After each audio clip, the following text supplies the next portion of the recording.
Hello friends, हमारे channel Indian intellectual में आपका बहुत बहुत स्वागत है। इंडियन इंटेलेक्चुअल एक ऐसा फोरम है जहां पर हम आज के दौर में काम आने वाले टॉपिक्स पर बात करते हैं। आज का हमारा टॉपिक पर्सनल फाइनेंस से संबंधित है और जैसा कि हम सभी जानते हैं, पर्सनल फाइनेंस की जानकारी हम सभी के लिए बहुत ज़रूरी है, खासकर आज के दौर में जहाँ पर हम सभी एक टफ सिचुएशन से गुजर रहे हैं और इनकम पर काफ़ी स्ट्रेस है। ऐसे में अगर कुछ ऐसी टिप्स मिल जाएं जिससे कि हम कुछ पैसा बचा पाएँ तो कुछ राहत मिल सकती है। आगे बढ़ने से पहले आइए देखें कि एक आम आदमी के जीवन में इनकम एंड एक्सपेंस के क्या क्या सोर्सेज हैं।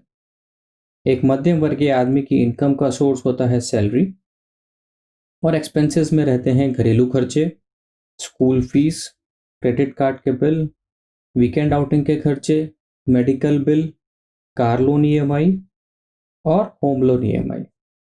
इन एक्सपेंसेस में होम लोन ईएमआई एक बड़ा एक्सपेंस है और आज हम बताएंगे कि कैसे कुछ टिप्स के द्वारा हम इस एक्सपेंस को में सेविंग्स कर सकते हैं। तो दोस्तों, यही है हमारा आज का टॉपिक, होम लोन पर पैसा कैसे बचाएं। एक छोटा सा कंपैरिजन आज की और पहले की लाइफ स्टाइल में अगर देखें तो हम पाएंगे कि पहले एक आम आदमी 20 से 30 साल काम करता था, पैसे बचाता था और उसके बाद घर खरीद पाता था। पर आज के समय में 2-3 साल का काम, होम लोन की एप्लीकेशन और आप अपना घर खरीद सकते हो। अब आप में से कुछ लोग सोच रहे होंगे कि आखिर ये होम लोन क्या है। तो दोस्तों, होम लोन एक ऐसा लोन है जो कि घर खरीदने, कंस्ट्रक्शन करने और रिनोवेशन के लिए लिया जाता है। यह एक लंबी अवधि का लोन है जो कि 5 साल से 30 साल तक की समय अवधि के लिए साधारणतः लिया जाता है। सभी बैंक्स और फाइनेंस कंपनीज ये लोन प्रोवाइड करते हैं। होम लोन के कुछ फ़ायदे इस प्रकार हैं। इजी फाइनेंस की मदद से हम अपना घर खरीदने का सपना जल्दी पूरा कर सकते हैं। यह टैक्स सेविंग में मदद करता है और रेंट से आज़ादी दिलाता है। जहां होम लोन के कुछ फ़ायदे हैं तो वहां कुछ इससे नुकसान भी हैं। होम लोन पर इंटरेस्ट का जो पेमेंट रहता है वो यूजुअली काफ़ी हाई रहता है और क्योंकि ये एक लॉन्ग टर्म लोन है, इसलिए लोन की अवधि में किया जाने वाला टोटल भुगतान लोन की राशि से साधारणतः दुगना रहता है।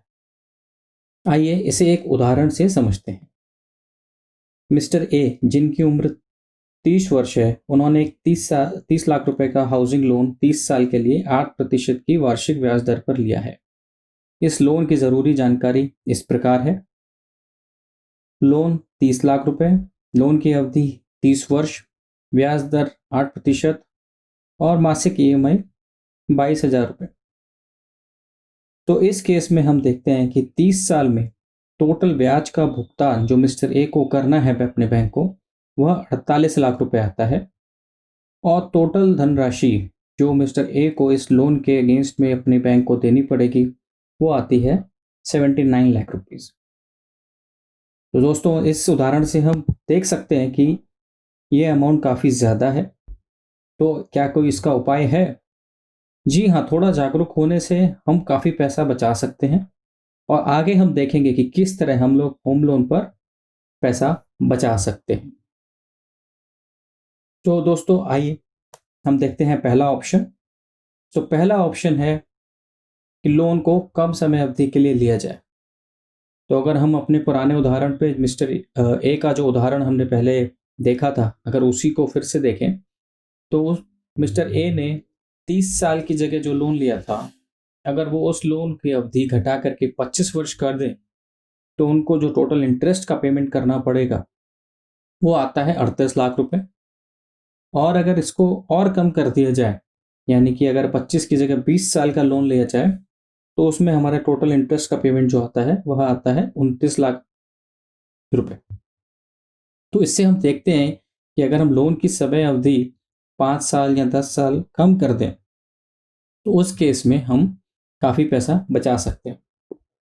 इसी तरीके से टोटल जो भुगतान है वो हमें जो करना पड़ेगा 25 साल की सीमा में, तो वो आता है हमारा 69 लाख रुपीस और अगर 20 साल का टेनर हम लोग रखते हैं लोन का तो आता है 60 लाख। सो जस्ट ये 30 लाख रुपए तक की हमने कैलकुलेशन कंसिडर की है। अगर हम इस लोन को बढ़ाएं लोन अमाउंट को तो अकॉर्डिंगली हम लोगों की सेविंग्स भी ज़्यादा होंगी। तो दोस्तों आइए अब देखते हैं दूसरा ऑप्शन। दूसरा ऑप्शन यानी ऑप्शन नंबर 2 में हम बात कर रहे हैं ईएमआई अमाउंट को हर साल बढ़ाने की। उदाहरण के लिए अगर हम ये लोन की ईएमआई हर साल 10% से बढ़ा दें तो उसमें आइए देखते हैं किस तरीके की सेविंग्स होंगी। तो मिस्टर ए जिन्होंने कि ओरिजिनल लोन 30 साल के लिए लिया था 30 लाख रुपए का, अगर वो हर साल अपनी ईएमआई का अमाउंट जो कि इनिशियली 22,000 रुपये था उसको 10% से बढ़ाते हैं और वो ईएमआई 22,000 की जगह 24,000 हो जाती है, तो उस केस में जो उनका लोन का टोटल टेनर है वो 30 साल से घट के 21 साल का हो जाता है, यानी 9 साल के का लोन टेनर कम हो जाता है, जिसके कारण जो टोटल पेमेंट उन्हें मिस्टर ए को करना था वो 79 लाख रुपीस से घटकर 62 लाख रुपीस हो जाता है, जो कि सीधे सीधे 17 लाख रुपए की सेविंग है। सिमिलरली हमारा जो इंटरेस्ट है उसमें भी सेविंग्स होती हैं, और अगर आपके फाइनेंसेस अलाउ करते हैं तो आप ये ईएमआई 10% से बढ़ाकर और भी ज़्यादा कर सकते हैं। हालांकि साधारणतः ये जो इंक्रीज़ है ईएमआई बढ़ाने की 5% से 10% रिकमेंड की जाती है, क्योंकि इतना करने से आपके फाइनेंसिस पे स्ट्रेस भी नहीं पड़ता, आप इजीली अफोर्ड कर सकते हैं और इससे बचत भी काफ़ी हो जाती है। तो दोस्तों आइए देखते हैं अब option number 3। So option number 3 में हम बात करते हैं पार्ट प्रीपेमेंट के बारे में। सो पार्ट प्रीपेमेंट एक लमसम पेमेंट होता है जो कि आप अपनी ईएमआई के अलावा किसी लोन के अगेंस्ट में देते हैं। ये पार्ट प्रीपेमेंट करने से फ़ायदा ये रहता है कि ये राशि सीधा सीधा आपके लोन के प्रिंसिपल से डिडक्ट हो जाती है, जिससे कि आपको जो उस पर इंटरेस्ट का पेमेंट करना पड़ता है वो कम रहता है। तो मिस्टर ए के केस में अगर हम देखें कि अगर वो अपनी ईएमआई जो कि वो ऑलरेडी 22,000 रुपये पर प्रति माह दे रहे हैं, 20,000 रुपये का अतिरिक्त पेमेंट हर वर्ष करते हैं, तो वो अपने लोन का जो टेनर है 30 साल से घटा करके 23.5 वर्ष तक कर सकते हैं, जिससे कि जो उनकी टोटल सेविंग्स होंगी वो होंगी 17 लाख रुपए की, और इंटरेस्ट में बचत रहेगी 12 लाख रुपए की। तो दोस्तों 20,000 रुपये का पेमेंट साल में कोई बहुत बड़ी रकम नहीं है।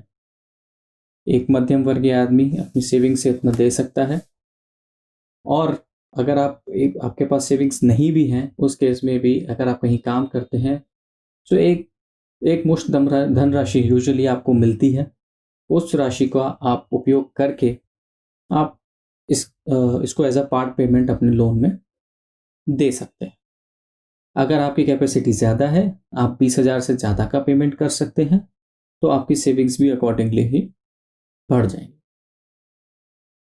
तो आइए देखें हमारा अंतिम ऑप्शन जो कि है option number 4। So option number 4 में हम बात करते हैं रेट ऑफ इंटरेस्ट के कन्वर्जन की। तो पहले आइए समझते हैं कि रेट ऑफ इंटरेस्ट कन्वर्जन है क्या। जब भी आप कोई होम लोन लेते हैं तो वो होम लोन आपके पास ऑप्शन रहता है या तो फिक्स्ड रेट पे लेने का या कि फ्लोटिंग रेट पे लेने का। आज के समय में मोस्टली बैंक्स और फाइनेंस कंपनीज जो लोन आपको देती हैं वो फ्लोटिंग रेट ऑफ इंटरेस्ट पर रहता है। फ्लोटिंग रेट ऑफ इंटरेस्ट का मतलब ये रहता है कि अगर ये रेट ऑफ इंटरेस्ट ऊपर या नीचे मूवमेंट करेगा एज पर मार्केट सिनेरियो, तो आपका रेट भी अकॉर्डिंगली चेंज होगा। हालांकि होता यह है कि जब भी रेट ऑफ इंटरेस्ट कम होता है तो उसका बेनिफिट नए कस्टमर्स को ज़्यादा मिलता है, और जो एग्जिस्टिंग कस्टमर्स हैं जो कि ऑलरेडी बैंक से या फाइनेंस कंपनी से लोन ले चुके हैं उनको उतना बेनिफिट नहीं मिलता। हालांकि आप एक जागरूक कस्टमर हैं, आप मार्केट सिनेरियो को देखते रहते हैं, आप रेट ऑफ इंटरेस्ट पे नज़र रखते हैं, तो उस केस में आप इसका फ़ायदा उठा सकते हैं। आप अपने बैंक या फाइनेंस कंपनी को अप्रोच करके उनसे रिडक्शन के लिए बात कर सकते हैं। मिस्टर ए के केस में 8% के रेट पे जो लोन लिया गया है, अगर आज की डेट में वो ब्याज दर घट के 7.5% आ जाती है और मिस्टर ए अपने बैंक को अप्रोच करते हैं और उनको रिक्वेस्ट करते हैं कि उनका रेट घटा दिया जाए, उस केस में एक नॉमिनल फ़ी के अगेंस्ट में जो कि आपको बैंक को कन्वर्जन के लिए देनी पड़ती है, आप अपना रेट इंटरेस्ट कम करवा सकते हो और वो 8% से घट के 7.5% हो जाएगा। सो अगर ये rate of interest 0.5 basis point से भी कम होता है तो उस केस में हमारी कुल बचत 5 लाख रुपए की हो जाती है और इंटरेस्ट की बचत 3 लाख रुपए की होती है। सिमिलरली अगर ये रेट ऑफ इंटरेस्ट घट के 7% तक जाता है तो उसी तरह से हमारी बचत भी बढ़ती है। तो इस प्रोसेस को कन्वर्जन या स्विचिंग कहा जाता है बैंकिंग पार्लेंस में। सो दोस्तों, ये 4 ऑप्शंस जो हमने देखे, इन 4 ऑप्शंस का यूज़ करके आप अपने होम लोन में अच्छी खासी बचत कर सकते हैं। तो ये अंतिम टेबल में हमने इसकी समरी दी है। इस समरी में आप देख सकते हैं कि जो 4 ऑप्शंस हमने डिस्कस किए उसमें किस तरीके से हम अपनी समय सीमा घटा करके, पार्ट पेमेंट करके या ईएमआई बढ़ा करके हम अपने इंटरेस्ट और टोटल पेमेंट दोनों में ही धनराशि बचा सकते हैं। तो दोस्तों, आशा करते हैं कि आपको यह हमारा वीडियो पसंद आया होगा। आगे बढ़ने से पहले प्लीज़ चैनल को सब्सक्राइब, लाइक और शेयर करना ना भूलें और बाकी जानकारी के लिए हमारी वेबसाइट www.indianintellectual.com को ज़रूर विजिट करें, जहाँ पर इसी तरीके के पर्सनल फाइनेंस से संबंधित ब्लॉग्स और आर्टिकल्स आपको मिलेंगे। तो दोस्तों, जल्दी हाजिर होंगे आपके पास नया वीडियो लेकर के, तब तक बने रहिए। धन्यवाद।